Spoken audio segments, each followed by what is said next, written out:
So I forget what video we're on, but we're here discussing the NAR lawsuit changes and everything that's coming to the industry and how it's going to affect real estate agents and buyers and sellers alike. I'm Andrea LaFontaine with Joe Wiesner Realty, and if you have any questions, just shoot me a message, give me a call, text me 609-280-3429. Let's get back into it. So in the last video, we were discussing what a buyer is willing to pay the buyer's broker for commission in helping them acquire a house. So we talked about how you can stick a percentage onto it, or you can stick a flat dollar amount onto it. It's really the discretion and how you negotiate and what you value your skills and efforts at.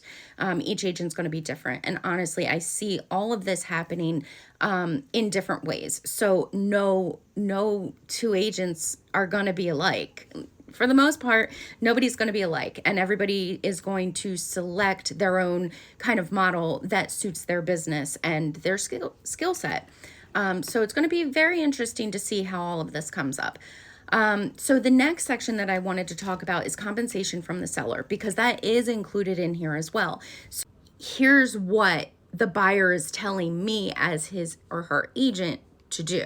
If the seller is offering to pay a buyer's agent an amount less than the buyer has agreed, blah, blah, blah, this is what the buyer agrees to do. 1, introduce buyer to all properties that buyer's agent believes would be acceptable to buyer regardless of the compensation being offered by the seller to the buyer's agent.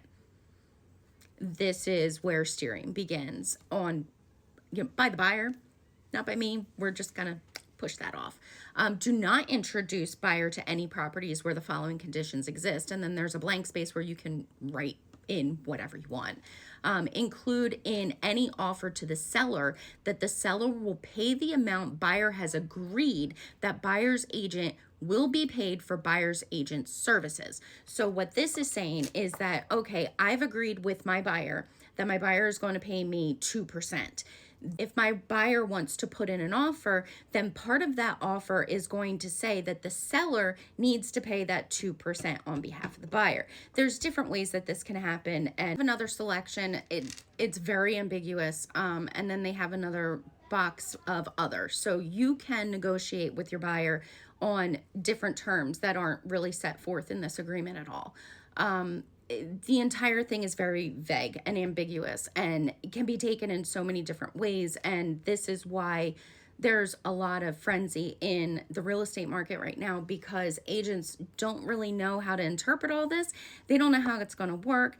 They don't even know how to articulate this.